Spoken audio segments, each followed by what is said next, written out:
The easy solutions to these challenges may be elusive, but we hope that you'll leave Detroit better prepared with both practical ideas and resources that you can use to improve your own effectiveness. Has there been change with respect to foundation performance assessment? And we saw that, in fact, foundation CEOs thought that progress had been made and were tapping into more different kinds of data sources to assess performance than had been the case a decade before. The majority of CEOs, when we asked, how much progress do you believe has been made to date collectively by the various organizations working toward the same key goal as your organization, believe that only moderate progress has been made. When we ask CEOs about the contribution their foundation has made to progress, that's a different story. 60% of CEOs believe their foundation has contributed a lot to the progress that's been made. Just as major corporate leaders need to watch arrogance, I think we as foundation leaders need to do the same. I thought the information was really helpful because it's sort of a check. It's a check to say, hey, we think we're pretty good. Let's make sure that's true, and sort of watch that arrogance. That, we thought we had one relationship with our grantees, that we were communicating well, that we were being really responsive, and from that survey learned that for some of our grantees, they felt that we weren't being as responsive, and that we really weren't communicating in a way that valued the work that they were doing. In a time of tight budgets, who wants to fund civic and community and resident engagement?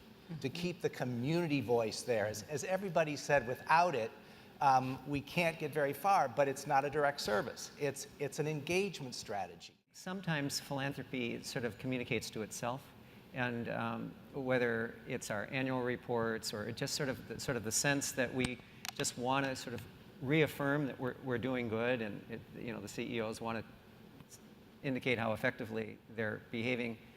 This field, just the bar of failure is so high that we can just reduce that to a point where there's learning experimentation going on. I think people within foundations are going to be happier, and I think the grantees are going to be happier. And it will lead to insights that only you guys can produce, and opportunities only this field can produce. I'm gonna go visit some schools, and I walked in and someone says, "Professor, this after-school program is great. You ought to help us raise some money." I said, "Well, I'm not sure I'm any good at raising money, but how do you know it works?" And they looked me straight in the eye and said, "Can't you feel it in your heart?" That's the cardiac test. Doesn't work there, doesn't work here. And it's that kind of intuition that scares me, because education has a lot of intuition, of course, but our intuition can be exactly wrong. I think foundations ought to be funding armies, not just soldiers, because I think there are tremendous complementarities if people actually work together, and they never will if they don't have the incentive to do so. Idea that we can bring all of these type of things together to really beta test the best that's out there. Look at the innovation and refine it in ways that we know can ultimately support the communities that we all care about.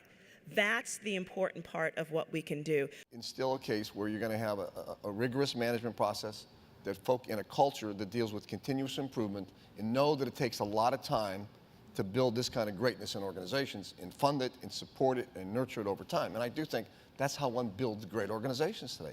And great organizations have disproportional impact. We actually want you to use this money to stabilize your operations. And they did not give us a lot of other requirements. So the expectation that you have for at-risk kids, of high expectations, they will rise to the occasion. So is our sector. Trust us, create high expectations, hold us accountable to driving our own quality impact. Super important. And I think that when they're at their best, foundation CEOs are artful jugglers with focus, clarity, and care, tending to their boards, the health of their organizations, and, of course, to impact. And in a way, that's what I've been hearing a lot today, is the need, in a sense, for philanthropy to better understand multi-stakeholder groups, of which the foundation is only one stakeholder. It's a problem here. We think we have a solution. These are the organizations that are working on it. We have some financial wherewithal. We also have a voice. We also have connections that we can lend to the effort. So it's a sense of community engagement and alignment behind a shared theory of change, if you will.